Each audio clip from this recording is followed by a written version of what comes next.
Hello and welcome to the Your Community Podcast. Today it's a little bit of a different one. We actually got another guest episode, but we are joined now. It's not just me; it's actually Tony to my left as well. Doing an interview together, mate. Without further ado, we're going to introduce our guest today. So he is a reigning premier of the Resi's flag for East Perth. He's also won the best young player of the year for East Perth for Resi's. Andre Gulluni, one of our good mates. Welcome to the podcast, mate. How are you going today? Thanks, mate. I'm amazing. Pleasure to be on here. Firstly, how are you? Obviously, you've had a good couple of weeks of winning that Resi's flag and having a good trip to Bali, I've heard. So, obviously, give us a bit of a rundown of how you've been over the last couple of those weeks. Yeah, been good. The trip to Bali was good. The celebrations post-granny win were good. We didn't really have much time off from the granny on the Sunday. We kind of got straight into it on the Monday at the shoe bar and continued from there, and then left for Bali on the Thursday. And that was a good little 5-day trip. Got back last Monday, and then I was sick out for a whole week. I was sick as a dog. But I'm better now. I'm back. So you recovered now, mate. I'm just wondering, he's still celebrating with amount of beers, or are you cutting loose on those ones, mate? We've kind of cut the beers out. Definitely no bintangs after Bali. Yeah, probably slowing down on the beers now. Celebrations 3 weeks in.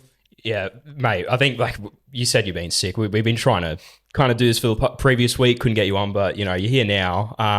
Just curious, that Bali trip, was that like league and Resi's boys? Was like all the senior boys went on that trip? Yeah, all the senior boys. I think there was about 45 of us, so not everyone, but everyone that booked in early in the year. So it was I think 45 was the most I've ever had.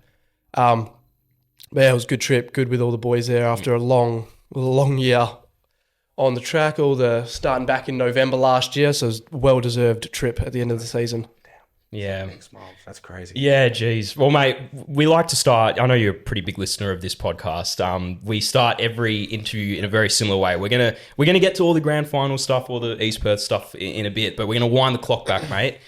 We want to know, how'd you actually get into footy? So, were you straight like footy in your hands from 1 year old and you loved it from the get-go? Or were you kind of like, it took you a bit to actually like the sport? Like, how'd you actually get into footy? Well, I think from when I was born, my uncle brought me an Eagles teddy. Good man. Must be like 2 days, like straight from when I was born. It was in the cot with me. So always supporting the Eagles, and then kind of started around, I think, age 5. Got into Auskick, and I was at the Morley Bulldogs, and that was, I don't really know how that decision came about. If it was me mentioning it at home and then parents signing me up, not too sure. But Morley Bulldogs from, I think, pre-primary all the way up till year 8, played Morley Bulldogs, and then year 9 I moved to the Cardies. And year 9 was actually the year I got picked up for East Perth. So I played East Perth 14s that year, which was 2020. So yeah, Cardies, year 9, year 10, and then Mount Lawley Roos played with Ryan here. What happened that year, mate? Mount Lawley, year 11, one that we made a super team with boys from school. And It's probably one of the most, for all the listeners out, that's probably one of the most ridiculous list of a team ever for playing Div 4. Yeah, it was Div 3. We started Div 4. Div 3, Div 4, but it was literally just stacked with first footy players from Trinity, and honestly, there's some unreal footy players. I think you guys knew from the get-go you were going to make it a far away. Like, even in the grand final, I was watching that. You guys absolutely dominated. It was a lot of fun that year. Yeah. Definitely something I wish I could do again. Yeah, definitely. Are you still, back to the whole Eagles Teddy kind of thing? Are you still an Eagles fan, or yes, is it? I'm still an Eagles fan. Okay. I'm not gonna switch up. But yeah, still an Eagles fan, even through the tough times. Yeah, that's good. Well, you mentioned Morley Bulldogs, mate. So we'll just talk a little bit about that, because obviously Cardies was a very pivotal point in your footy journey. I guess what were the differences between Morley and Cardies, and why did you actually make the move to Cardies? I know you had a few mates, like, obviously played with you, which was good fun, but... Jeez, that would have been hard watch, mate. What, because of me? Because I was on the field? You're a good footy player. Mate, seriously. Every episode you say that. But it's true. But yeah, what was the reason for you kind of making that switch from Morley to Cardies? Oh, nothing against Morley. It was a great junior club. Made some mates that I still see now from playing at Morley. I don't know, just they weren't they weren't a very strong club in my age group. We weren't in a great division, and I didn't feel like I was maybe pushing myself the best I could at that age, but playing the best I can. And I knew obviously some boys from school that were at Cardi's, yourself and some others. So I decided to move in year 9, and I think it was for the better. I think it worked out well. Yeah. Just going on with that question, do you think you moving from Cardi's, obviously from Bulldogs, actually shaped you to become an East Perth player? And do you reckon that's the reason why you're an East Perth player? That's a tough question. I don't know. I actually don't know. It's kind of just. I have no idea. It had school footy, maybe that extra footy that you play. You're playing 2 games a week, and that always helps. And the extra training you get, it wouldn't have hurt. I'm guessing. Like, is Morley still linked to East Perth? I don't know. Yeah, it is. Okay, still part of that zone. Yeah. I don't know if I stayed at Morley, if I would have made East Perth, or if I didn't go to Trinity, if I would have made East Perth. So there's all decisions that lead back to it. Yeah, it's true. Well, I mean, if you talk about premierships as well, obviously you had the one with Ryan with the Roos, which is obviously great because, you know, some people that I've interviewed, they haven't even experienced a premiership, and they're like in mid-20s. So it's a pretty cool experience to get that. But did you have any with Morley? Obviously Cardi's we didn't. We got kind of close. Not with me. In the 2 years I was there, we didn't get close at all. With Morley, because I think in year 7, it was everyone like part of the East Perth district. So I think I was playing against you at Mount Lawley. We made, in year 7 and 8, we made prelim finals. So we got kind of close. We had a couple cool semi-finals wins that I remember, but we never made the granny, never won one at Morley. On top of actually versing him, I actually visually remember versing Andre or watching Andre play. Yeah. I just remember he tearing it up. Like for the other, because at that time, Mount Lawley had 2 teams. I remember you versus the other teams, the final, I was watching the mate Jake. Yeah. And I just remember you just tore it up. And I just remember that's visually I remember just on RA Took because I just killed him. And no. Dominated against you, mate. Nah, it's hard to do. No, to be fair, I do remember versus you actually when I was with Cardi's. I remember you actually came up to me like, "Hey, Tony," or Anthony. I don't think no one was calling me Tony back there, but no, it's good. If you look back at even very recently to taking it to a very very high level, which is state 18s, mate. Which props to you for making that and experiencing that. Must have been absolutely unreal. I did want to speak a little bit about that because you were a late in, and I do recall I was messaging you quite a bit like, "Hey mate, heard anything?" And obviously you really wanted to make that. Like there's no question about it, and you worked very hard to get there. What was that feeling like when, I'm guessing it was an email or call maybe? It was a call. Oh, it was a call. Okay, yeah. So what was it feeling like when you kind of got that call and you're like, damn, like I'm in state 18s now? Well, it was a bit of a weird situation. Before I get to the call, I'll just tell you how it came about. It was my goal from the start of the year to make the state 18s, and it was kind of a weird situation because I was wearing a state tracker throughout preseason games and then the first few games of the year, and they picked the initial squad, I think, of 35 after round 3 of Colts last year. And I didn't make that initial squad. I was a bit disappointed in myself, and I thought that was it. And our talent manager at East Perth came up to me on the Monday, like the day after the squad got released, and he was like, "Hey mate, just to let you know there's still 5 spots available, so they're still keeping track on you. You'll still be wearing a tracker, so just keep doing what you're doing, and hopefully things will go your way." So I wore a tracker for the next few games, and I think I had my best game round 7 last year against East Freo. And it was actually on the Monday after the East Freo game. I was at the gym with a good mate, and I get a call from the East Perth talent manager, and he's like, "Hey mate, just calling to let you," it was like 8 o'clock, and I was at the gym. He was like, "Hey mate, just calling to let you know, you've made the state 18s. Adam Jones, who's the state talent manager, he's going to give you a call in about 20 minutes to let you know, but I thought I'd just let you know before he gives you a call so you have the heads up." And I was over the moon. I was jumping up and down like a dickhead with my mate in the gym. Who was the first person you told? was Zayden. He was with me in the gym. Well, yeah, but like I called my mum. family, yeah. I called my mum, and then I couldn't even finish my gym session. I just went home, like kind of just disbelief. I kind of just didn't think. I was talking about it with one of my other mates. He was also wearing a tracker throughout the year, and I'd message him randomly, like, "Oh, guess what? Guess what?" He was like, "What? You got your message?" And I was like, "Nah." I was just like taking the piss. We kind of taking the piss out of it, and then I finally got the message, and I messaged him, and yeah, couldn't. It was an amazing feeling. And then I went started the next day. Yeah, what was that like kind of, because obviously being a late in and some of the boys had already been training, like kind of going there the first time, did you feel like you were maybe a little bit behind and kind of chemistry with the other boys or? Yeah, a little bit. I think I was the third last bloke added in. I think they'd been training for about 4 or 5 weeks before I got there, but I didn't miss any games luckily. So the week I got added in was the first trial game. So I got to play the first trial game. I got to play the second trial game. Well, unfortunately, I was emergency for the first 3. So the first 3 games, the first one was against the Allies in Sydney. Would have loved to have flown over there. The second one was against... Who was the second one against? Country? No, I played against Vic Country. I thought you played against Metro. I don't know why. Vic Metro was at Optus Stadium. Would have loved to have played that. And the second one was against South Australia. That was the second one. They won that one. Yeah, being emergency also, it was kind of tough. But then I was still playing Colts at the end. Who was the actually biggest name that was playing those games that you were watching? Like, who's for other states? For other states who currently the AFL. Probably Vic.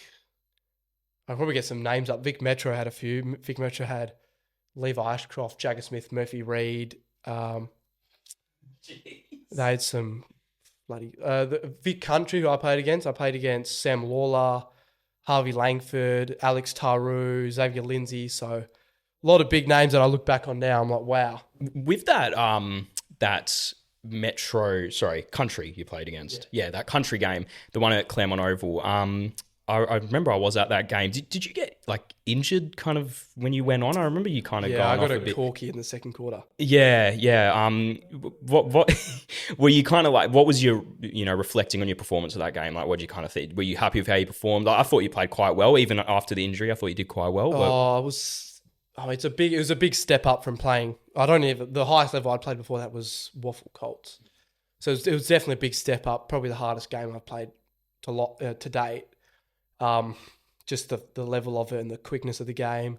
I thought I played okay. I was a bit hard to run with the cork, but it was just a great experience. Yeah, and mate, there's that whole other thing once you make state. Like, it's almost like a whole nother world of footy. Talking about social media, you obviously went on the Brain Ethan podcast. Yeah.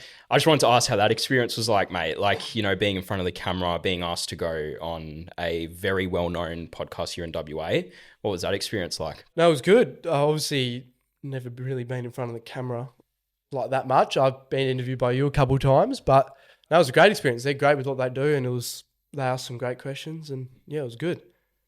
Nice. Easy, mate. So, obviously on the York Interview podcast, we do a little bit of a segment for every single one of our interviews, and that's actually a blind ranking. Yes, we've been waiting for this. We go for a blind ranking. Today you'll be blind ranking best on-field moments in an AFL game.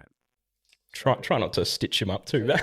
What would you like? Could I ask one question? How far back are the moments? Like, is it everything I'll remember, or is it like it's not your? It's not like moments. Like it's AFL moments. No, sorry, it's footy moments. Just random footy moments. That can happen in a game. Oh, so they're not. These aren't things that have happened. No. Oh, okay, I So gotcha. it's like just like instances in the game. Yeah, I gotcha. So start off. One being the best. One being the best, 5 being the worst. We'll start off on getting someone holding the ball. Where do you rank that one? There's much better moments that can happen getting someone holding the ball. I don't know what you got on the list though. That's the trick of it. That's fun of it. Getting someone holding the ball, it's a good feeling. I'll go. Tempted to put it 5, but I'll put it at 4. Yeah, fair. We'll say getting your kick smothered. 5. Getting your kick smothered or smothering your kick? Yeah, getting your kick smothered. 5. Oh man. How about taking a specky? Taking a specky. Have you've probably taken more. Oh, I don't know. Not a big contested mark guy. 2. After the siren goal, 1. I was waiting for that. and then number 3, copping a spray on the bench. I don't know. Not bad. It's actually Not bad. you've actually done pretty Probably well. just switch. Yeah. I'd probably just switch 3 and 4, but cop and a spray can be pretty funny. So Have you copped any that come to mind? Any sprays you've year copped? 12 for Maney? yeah, for Oh, Trinity. no. Chris Main gave me. We were playing Aquinas, and I'd done fuck all. I'd done nothing all day. That's when I was playing wing, and I've come back as the winger, and I've literally just watched Ashton Warner go up for an uncontested mark 30 metres out directly in front, and I'm like, oh my God. And Matt Main was our runner, and he's like, yeah, Dre, mate, come off. I'm like, fuck. So I've come off, and Mainey's like got up out of his chair, he's like pulled me to the side, he's like ripped into me. I'm like, that's probably fair enough. Yeah, jeez. And then he's like, now it's time for you to respond. Did you respond? Yeah, I actually did. I had a nice moment in the last quarter, and we won. That was the only time we ever beat Aquinas. And he like grabbed me. He's like, mate, I'm so proud of you for what you did that quarter. Nah, good man. Good Matey. man. Good way to make up for it. Coaching Fred. Yeah, I just saw that. Yeah, forward development. What is it? coach. Forward development? Forward development coach. So I reckon and he'd be Shular. pretty close with Jai Abish and Shular. Okay. So we'll go on. Obviously, East Perth for 2025. We'll get started from the very start, mate. Pre-season. How did you find your first pre-season in a reserves program? It was good. Well, obviously we all trained together. We're at Menzies, so where the Cardies play, because Leaderville was getting ripped up. The oval got redone and they got new lights in. So we're there for about 3 months, like November till Feb, and then that was all good. Obviously, a lot of hard running, a lot of long hot sessions, and then we get back to Leedy, and that was kind of once we got back to Leedy, that's kind of when the season started. Our first preseason game. So I played 3 preseason games and then played every game this year. But first preseason in the senior squad was good, a lot of fun, enjoyed it. Yeah, nice. Definitely pushes you. Yeah, so we'll start off with the year. Obviously, your boys didn't have a great start. You started 0-5. So what happened in those first 5 rounds, you believe, but what was the switch that changed into the coming weeks? To be honest, mate, we've spoken about this heaps since we've kind of become good. It's kind of hard to put it. Like, this team was pretty similar for the granny, but there were obviously a few personnel changes from round 1 to the granny. That happens every year. Like, looking back on our reviews that we're doing during that time, we were just we were lazy. We weren't defending. I think our first game we gave up 130 marks to Subi. Jeez. Which is obviously that's just a mindset thing. Like, you're not willing to defend. They were just chipping it, hitting up. And then our 5th loss came to Peel. That was the game we thought we should have been our first win. And I actually said to one of the boys on the bench, I don't know if I actually should say this out loud, I was like, far out, I don't know if we're going to win a game this year. Jeez. And that was probably the turning point, to be honest. I think we won our next 4 out of 5. And to think you're going to win the granny after saying And that. then so that culture around 0.5, how do you lift a team that's 0-5? Because that is very hard. Like, I've been in situations where, your team's doing pretty bad and, you might not make finals, and the whole persona when you don't make finals, it just drops off. So how did you kind of work your way back as a full team? Well, it was kind of good because the league team's winning. So you kind of see that, and it's not all doom and gloom because they're above you. So you're trying to get to that point and you see them winning and you're like, okay, what are they doing that we're not? So the culture was still good. I think it was finally once we started to win that we're far out. We're just got to keep playing like this. Our first win was round 7. which is crazy to think that we ended up winning the flag and we didn't win a game for the first 6 weeks of the year. Was there any like boys around the club, like, you know, some of the leaders? I don't. Who was the captain? I don't know who the captain was. For Rezzies. We had a few this year, but Darcy Miller was the main one. Yeah, like I say, always chops and changes, I guess. With obviously guys going up to league, but were there any boys that kind of pushed that culture? That was like, come on, boys, like we can be on here. Probably the one that stands out the most is our ruckman. His name's Jake, but we call him Spaz because of his last name. He's not actually a Spaz. His last name's Spazeski, so we call him Spaz. He, after our 4th loss of the year, he got up, drew on the whiteboard. He drew a bus, and he's like, boys, we got to be the ones to drive the bloody bus. Like, we're just all passengers. We're just all passengers at the moment. We got to be the ones to drive it. And that might have been a little mindset thing because early in the year, I think we were up at halftime against Subi round 1, ended up losing by like over 50 points. We lost to Swans narrowly round 2 by like under 10 points. Perth, we were winning at quarter time. So maybe it was a bit of a mindset thing early, like, oh, it's just going to happen. That was probably the biggest change. Just going on from that, obviously we skipped to finals time. Your boys were pretty lucky to make finals. You guys finished 5th, obviously top 5 making finals in WAFL. And you went on percentage. So were you like nervous going that last round of the year? Especially because, you know, it's literally make or break. It's an elimination final, let's be honest. So were you boys nervous going to that game? Not really, because I think the scenario was, so we were already 5th with 7 wins. Subi had 6 wins and Peel had 6 wins. So if I wasn't really worried about Subi because their percentage was like 69 and ours was I think it was like 91. So for Subi to pass us, we would have to lose by like over 250 points. So I wasn't really worried about that. Peel I was more worried about because they actually been winning recently, but they ended up losing to Swans anyway, so it didn't matter. So our whole game plan for that last game was centered around just wasting time. Our coach was saying, if you have a shot in the goal square, just kick it onto the train tracks. Like, just waste as much time. If one of our boys has a 50 metres and we have the ball, just like throw it at him, like throw it on the ground. Take as long as you need for kick-ins. And we ended up doing the job, only losing by 100 points. Our percentage didn't drop that much. Subi only won by like a goal, so their percentage didn't go up much. So we were fine in the end. Yeah, but the thing what really is outstanding to me as well is, you know, that loss of 100 points. I think, to be honest, I don't think a lot of people know this, but that was to Claremont, and then to actually win the grand final against Claremont is just remarkable. Well, it was a bit that round. We had our league team couldn't move. Like, they couldn't move on the ladder. Doesn't matter by how much they won or lost by, they couldn't move. So they had about, I think, 8 boys not played that played all year.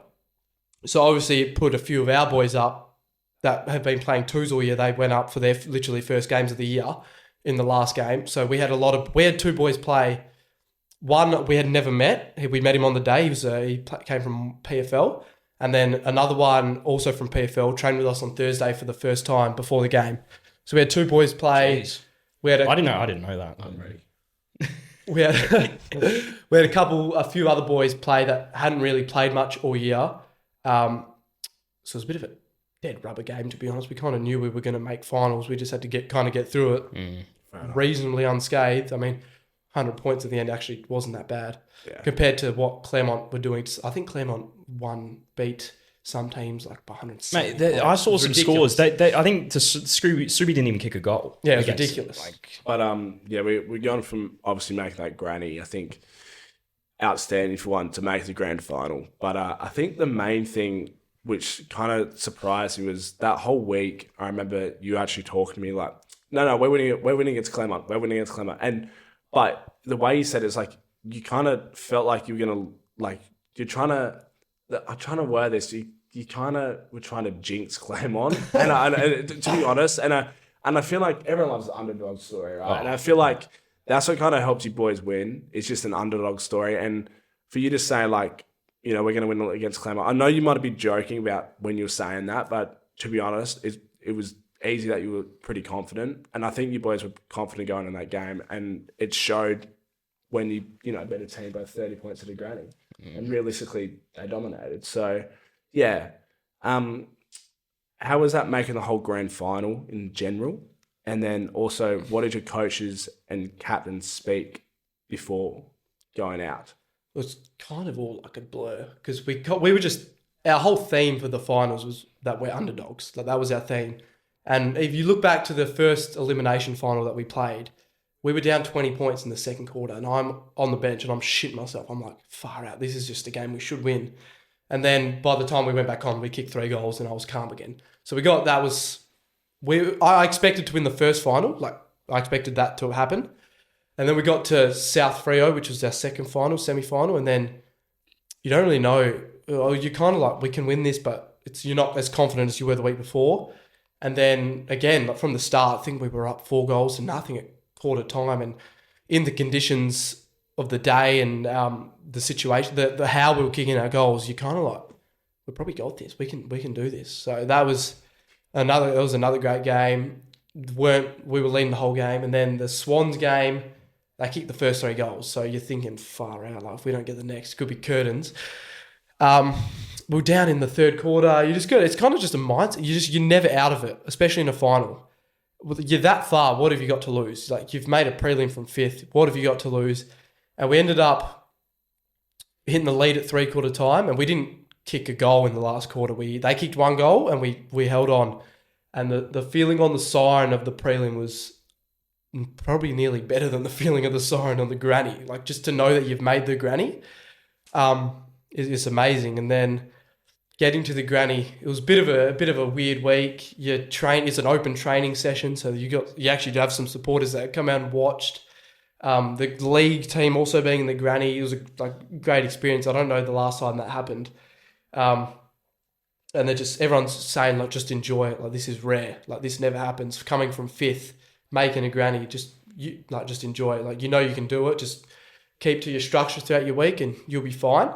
And then at the last 2 days before the granny was the whole thing. Like Saturday morning, we were supposed to do our captain's run at Optus, and then Optus tell us Friday night they don't want the reserves there. They only want the league team there. So we're ending up getting a late training at Leaderville Oval Saturday morning and doing a little preview of the game, and we're seeing what Claremont's going to do. We know what Claremont's going to do, but you're kind of not really thinking about all that. You're kind of thinking about, I've got a granny tomorrow. So you're kind of trying to get yourself in the mode for that. And then it was kind of sort of the longest day. You're trying to distract yourself with like footy, like going out to eat and how about like actually playing on Optus? Like that must have been pretty sick. Like I know that was sick, yeah. In terms of atmosphere, maybe not the best because obviously it was pretty early in the morning. I mean, it felt like I was the only bloke in the crowd for a point, but there was a few there up on that wing. Yeah, on that. Yeah, you guys had a good support base there. That was good. But run out of the tunnels. What was that feeling like at Optus? That was sick. Like you get the whole experience, whole grand final experience, going to get the grand final photo, the national anthem, like it's so cool. You kind of once we weren't allowed out in the ground as soon as we got there, so we had to wait about an hour till 8 o'clock. And once you get out there and you're doing your pre-game kick-in, you're like, far out, this is pretty cool. But then once you actually get out there to play, like that all goes away. You're like, it's a normal stadium. Like you're here to play footy. Yeah, I'm sure it would have been a lot different if the stadium was full though. Oh, of course. I mean that league game. I don't know how many. Like there were, 23,000. I mean, yeah, it looked pretty good I didn't stay for that, but on TV it looked pretty good. But just something I was curious about, like I saw this whenever someone kicked a goal, there was obviously a song that played. I'm guessing you boys had to put in a For reserves? Yeah, for reserves. I'm guessing you boys had to put in a song for that. Or I might be wrong. I don't think so. Okay, I don't even really remember the songs being played. Okay, yeah. I don't think so. It felt like to me like you boys were putting in songs. And I was going to ask what your song was, but I mean, if you say you didn't put any in, then that's... Well, do you have like, if you had to pick a song, what would it be, you reckon? A goal song? Yeah. Sorry, putting you a bit on the spot. Oh, I know exactly what it would be. Probably... I think I know as well. I can't remember the name. I can't remember the name. Evacuate the dance floor. No, I was going to say Murder on the Yeah, Murder on the Dance Floor. That's close. Yeah. You just go like this and just pump the shoulder out. Yeah, no, yeah, okay. Well, yeah, fair enough. I think you had 1 or 2 opportunities at goal. Yeah, that time. point. Yeah. I get a couple of opportunities playing on a wing. Yeah, because they moved you to the wing. I was looking forward. I was like, I wonder what his song's going to be. But clearly, you didn't have one. But yeah, I mean, mate, we'll cut straight to it. Winning the grand final. You obviously said making the grand final was an amazing feeling. But once that siren went, I saw the vision. You were on the bench. You were one of the first blokes that ran straight to all the boys. What was that feeling? You knew you'd won, but when the final siren went, yeah, well, it was weird because the prelim. Though you also know you've won because we know you played 28-minute quarters. So the prelim we also did kind of know that we'd won because I'm looking at the score. But I think just because of how close it was such a you just get this adrenaline feeling. For the granny, I came to the bench with 4.5 minutes left, and I think everyone's still shitting themselves on the bench. Like, oh god, like there's still 4 goals, and I've just come to the bench. I've just screamed. I'm like it's over. Like I know if we've won. And I've looked over at the trophy and they've got the East Perth ribbons on it already, and that kind of calmed everyone down. Everyone was kind of shitting themselves. But yeah, when that siren went, bloody amazing feeling. Run to your best mates first, obviously, and then run to all the boys. You've been playing with them all year. It's been a long bloody year. It's just like so much relief, relief and disbelief at the same time. Like how the hell have we done this? Like. We were saying it all day, how are we here? Like, we're not meant to be here. Like, we're sitting back watching the league boys with our medals on, with the trophy, and how has this even happened? Like, what the hell? Yeah. It's just something I'm never going to forget. Yeah, it's very unreal, mate. And I'll be honest, obviously I wanted you guys to win because of you and some of the other boys that we're close with. But I'll be honest, I kind of thought, look, the Claremont are a bloody good team. So it was good that you were there, for actually to come to the game. I'm sure Ryan had something on that day. But You know what? You say that, though. I did actually watch the last 10 minutes, so you're welcome, mate. That's good. I made sure I watched the last 10 minutes. So. Appreciate it. But yeah, I mean, obviously the league game was straight after. Unfortunately, boys didn't get up. There was a bit of a controversial end there. I don't know if you want to comment on that, but yeah, what was your thoughts on that whole league game? It wasn't. It was a bit of a boring game to watch. I'm not going to be honest. But to be fair to the boys, they kept up strong. I think it was only 3 goals at 3/4 time. So they were still in it, to be fair to them. And then they turned it on in the last quarter. They kicked 5 goals in the last quarter. And then I think they kicked 3 goals in they kicked 3 goals in 5 minutes to get it back to 2 points. And then obviously we saw what happened on the siren. And no, I'm not going to talk about that. We know what happened. Yeah, it was. Yeah. I don't want to put you on the spot there with that, but yeah, definitely unfortunate. Anyway, we're gonna move on. Obviously, this year's passed. I know, obviously, you're probably still, up a little bit high with the grand final. But what's your overall goals next year? You're gonna move forward eventually. So what do they look like? I mean, you could play league, for example. I think that's probably one of your main goals. Yeah, I'm guessing 100%. And you've probably got a very good shot at it. Do you reckon the bunch of boys this year are going to stay around, especially because you made 2 grand finals? You reckon some are going to leave, or have you already? Do you know some people already leaving? I haven't heard or retiring. I haven't heard about any boys leaving or retiring yet. I mean, it's a strong group we've got. But yeah, my goal is to play league. Obviously, I wouldn't be playing footy if that wasn't my goal. I wouldn't be playing at East Perth if that wasn't my goal. But yeah, the group. I haven't heard anything about anyone leaving. I hope no one leaves. I can love the boys. Yeah. Yeah. Would another goal also be being a leader and being, maybe working towards that leadership group at Resi's? Do you reckon you see yourself being, maybe a vice captain or a captain? Not obviously next year, but obviously going into the next couple of years going forth? Well, it's for Resi's. No one gets named as captain or vice captain because boys come up and down, so it's a bit hard to do that. But you kind of know who your leaders are, and I'd love to be one of the boys that the players look to as a leader. That'd be sick. Obviously, got a few things to work on in terms of leadership, but yeah, you never know. Could be something one day. And then obviously, is there any other future goals that I haven't mentioned? Maybe even outside of footy. Anything that you're trying to career-wise? Even AFL, you never know. Mate, honestly. Yeah. Outside, I don't know. I kind of just the off season's all like targeted towards the gym and running, so it's kind of just all like focusing on next year's goals, trying to play league. I tried my best this year. Obviously, didn't get my opportunity. Hopefully, I get that opportunity next year, but it's more up to me than it is to anyone else to put that work in. So, just got to wait and see. Yeah, definitely, mate. Well, it's been good so far. We'll finish up some mindset questions. You know, we like to add some mindset questions here on the podcast. And something I wanted to ask you, I was really looking forward to this question because I just wanted to, and you've mentioned it a little bit throughout the potty, but just asking how much mindset means to you and how serious you take it, because I just want to wind the clock back to last year. You and I were actually on the plane going to Melbourne, and I remember you actually looked at me, and obviously you might remember this. Yeah, like we obviously take the piss like as mates do, but I think it's one of the first serious conversations we've had. And you're like, mate, like I'm no, maybe that's a bit of a, but you know, it was a proper like, mate, let's have a serious chat. And you were like, you know, mate, like I've really been taking like my mindset seriously. It really is the mental side. It's a really big thing. So especially this year, experiencing what you did with the Resi's boys, how much is mindset, you know, how much do you value it? And is it something that you really try and focus on?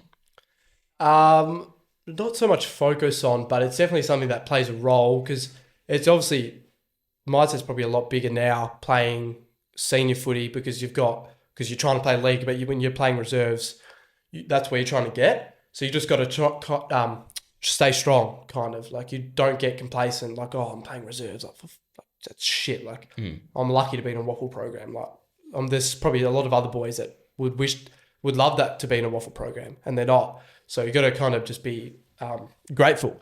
But you kind of just got to keep the same, like no matter with form or anything, you just got to back yourself in, like back your abilities. You have got to kind of go out there and be like I know I'm one of the best players out here. You got to kind of think that way to play the best. Like if you don't have that confidence in yourself, you're kind of letting yourself down. Depending on like where you want to get to with the level of footy. But for me, it's I'm more at ease with my mindset with if I know I've eaten well during the week, like I've drank enough water, like all that stuff, like preparing my body, slept well, all that kind of stuff. That kind of comes into it for me. How about like balancing footy with work? That's quite a thing I'm interested in. Obviously, it's different when you're juniors, all you're doing is footy, school, playing with your mates. But then when you get to a certain age, you're obviously real world working. Have you found that easy to balance, or has that kind of been something you struggle with? It's been easy to balance. Probably just maybe the hardest thing would just be the early mornings with work. So you're kind of tired when you get home to go to the gym or go to training.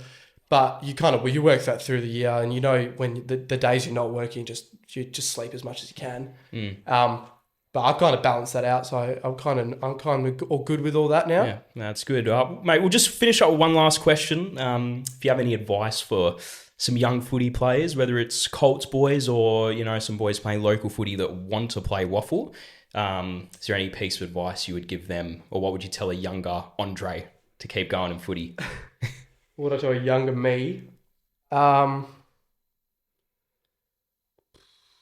It's a tough question. I know I'm putting you on the spot, mate. I do apologise. Maybe not for me. Maybe for younger people. Like just ask questions. Like make sure you know what you need to do.